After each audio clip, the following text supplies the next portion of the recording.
It's The Big Show with me, Alex Belfield, talking to the biggest stars, and they come no bigger than Michael Ball. How are you? True at the moment.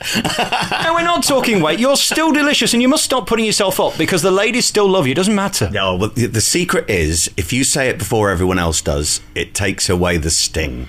Because, you know, I have put on weight for this, and I'm allowed to, and I'm force-fed donuts to be in it.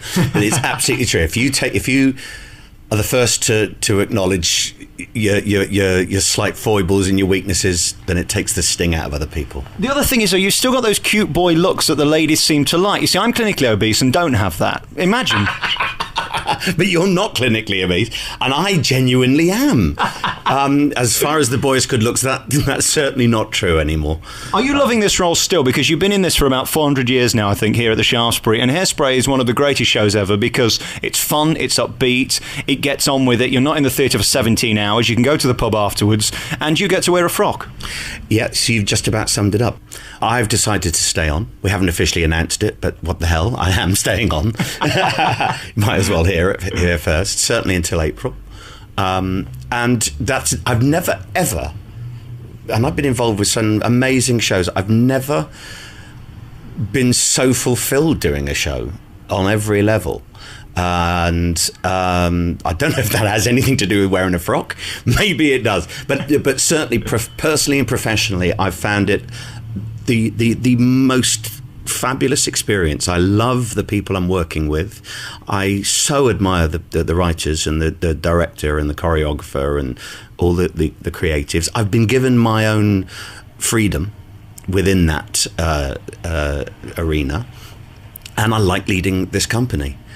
And I think in the past, when I've done stuff, I've always thought, oh, I've got to get on to the next thing. There's got to be the next thing.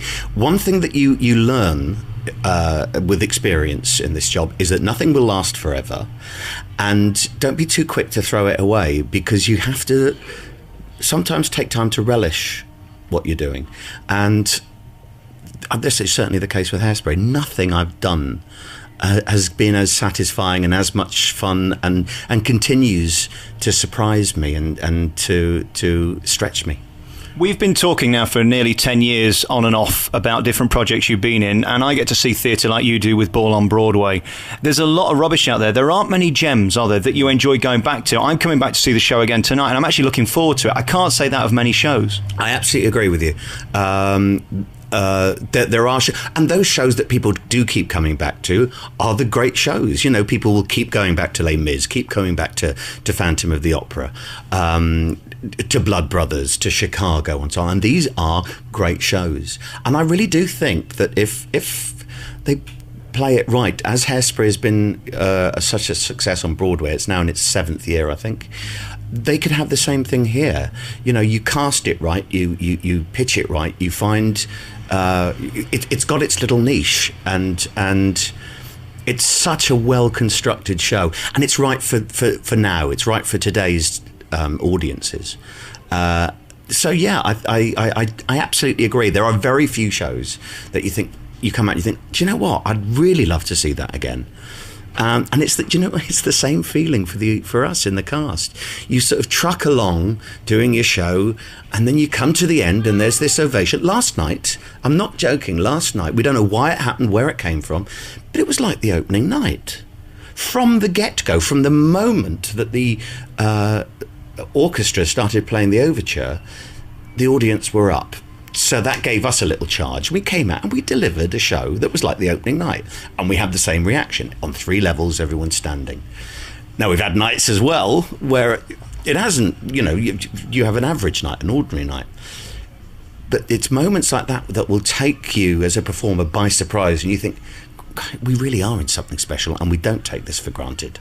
I think with a show like this, there's always going to be a level of professionalism, but there's also going to be that get back what you put in from an audience, isn't there? You are going to give more if we give more. Absolutely. There's no question. And the worst night we've ever had in here, Valentine's night. It's the only night that we didn't get a full standing ovation. And I think we looked at it and it was full of miserable couples. She was obviously thinking, why didn't you get tickets for Dirty Dancing? And he's thinking, why have you dragged me to a bloody musical theatre full of puffs? And it was the most dire night ever. None of the gags landed, nothing. It was a killer. Next night, there's a corker. Absolutely great. So I don't think we'll ever repeat that again. And before we leave Hairspray for the minute, tell us the story of it. It's a story of a girl who's different and a mother who's different, and it really is just a love story, like all the best stories are. Yeah, it's a love story, and it's a it's not just the love of a guy for a girl. It's love of family. It's love of yourself. It takes into account a lot of issues that were prevalent in the 60s are still prevalent now. The race issue, the size issue, the sex issue, and so on. And dresses it up in a very frothy, fun confection, so you can view it on as many levels as you want to, as deeply or as superficially as you like.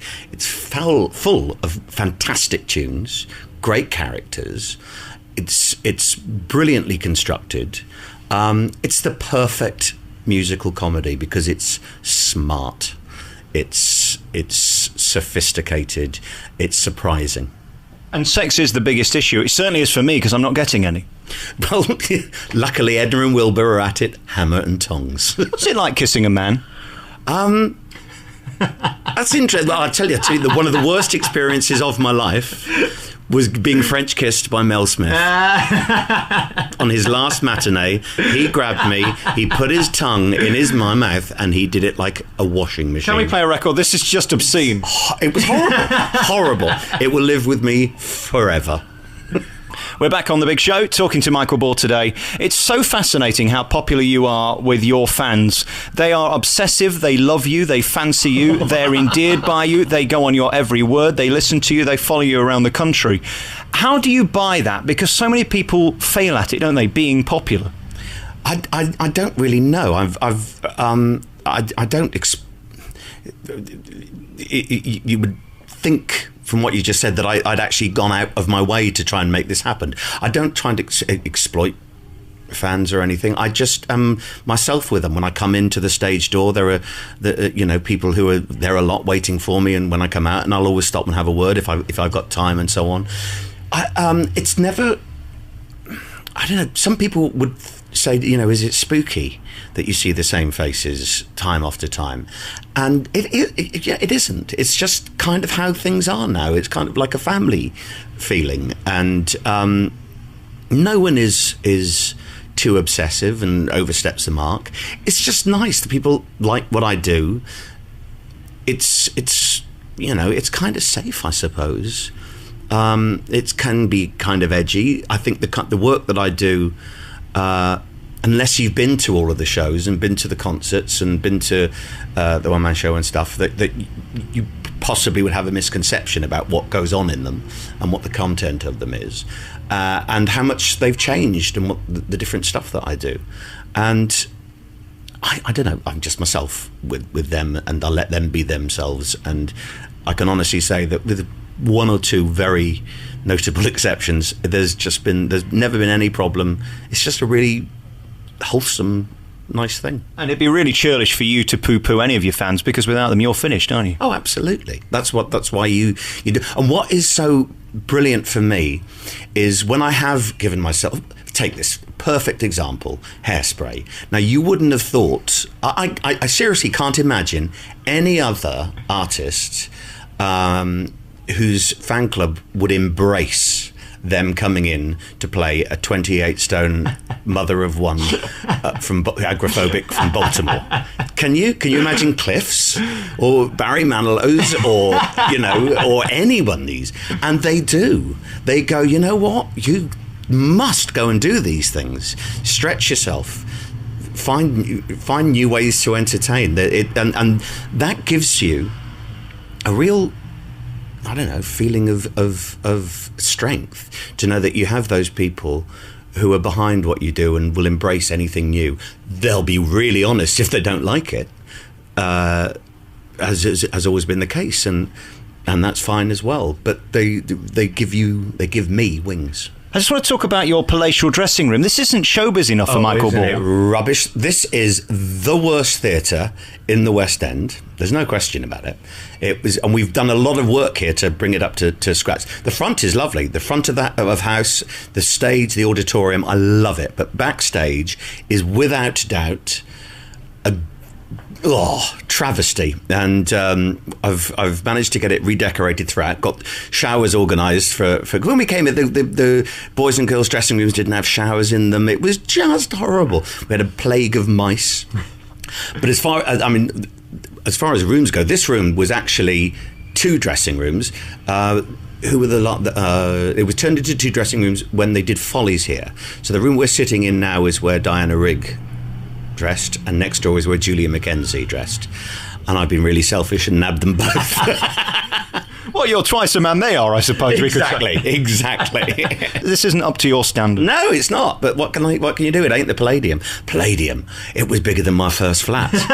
It really was. It was amazing. Ladies and gentlemen, please can we have full company to the stage for your warm-up? Full company to the stage for your warm-up. They can wait for me. Absolutely. Well, the start. We'll play a piece of music, come back with our remaining moments with Michael Ball. We're back on your favourite local radio station with Michael Ball. You got a new radio show on Radio 2, which is going gangbusters, and what a refreshing show it is. It's just you with a microphone talking to people. What is interesting about the stars that you speak to is they know you. Does that ever become normal? Do you know what? Absolutely. It's why I think I get the interviews that I do, and people... Okay, here we are. You're sitting there, and you're interviewing me. You're probably the only person who's interviewed me without notes in front of them, who doesn't look down during an interview at questions. That's exactly what I do. When whoever's coming on, I'll do all the prep. I'll read through biography and do all the work, but then I don't have fixed questions in my head. I then just chat to somebody, and there are obvious things to ask and so on. The most important thing when you're having a conversation is eye contact. It's what it's all about, isn't it?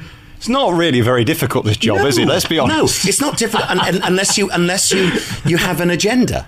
And then there are tells that I don't have one. People in the business, you see, will know that they're not going to be stitched up. They're not going to be. They're going to be given a nice time because I'm their host, and I take that responsibility quite seriously.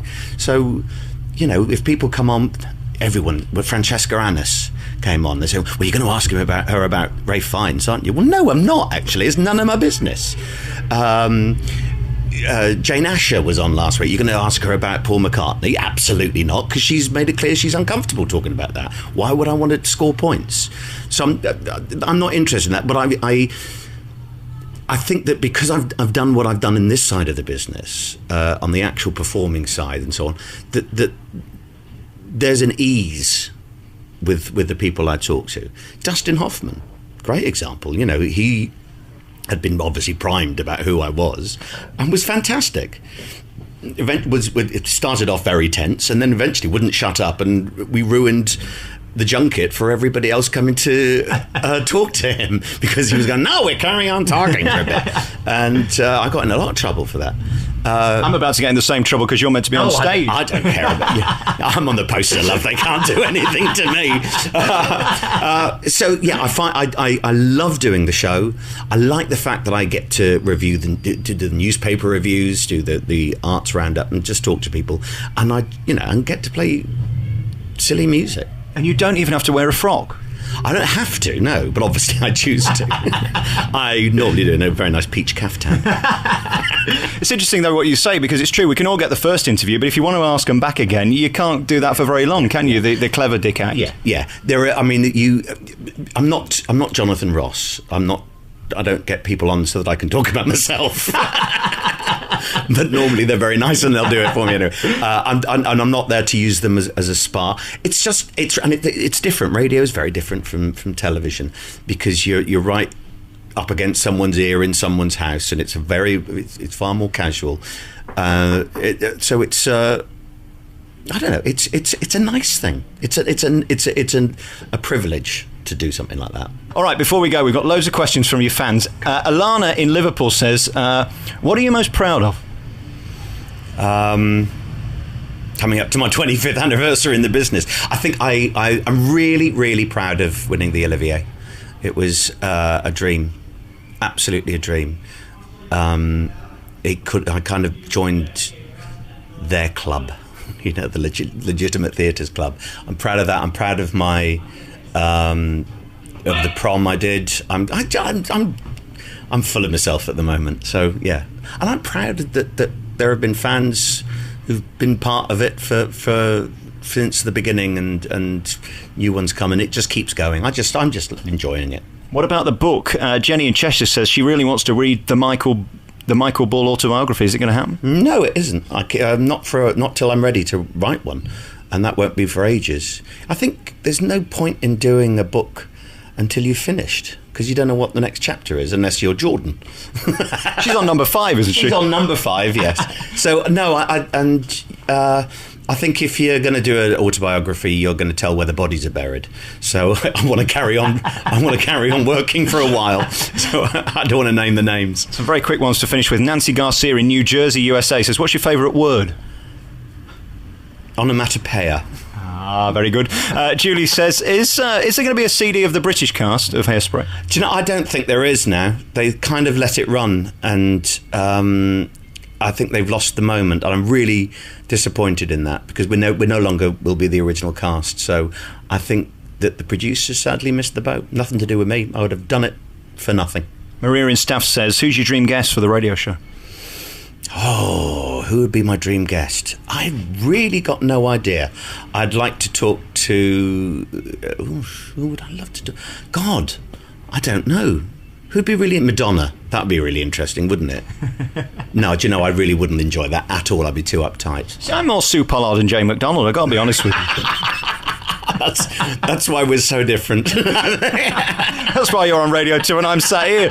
Michael Ball, it's a real pleasure talking to you. It's always nice seeing you. You're so popular and you love your fans and they love you. Yeah. And that's such a rare treat in show business today. Congratulations on being you. And I don't care how big you get. It doesn't make any difference to me. You're very kind. Thank you, Alex.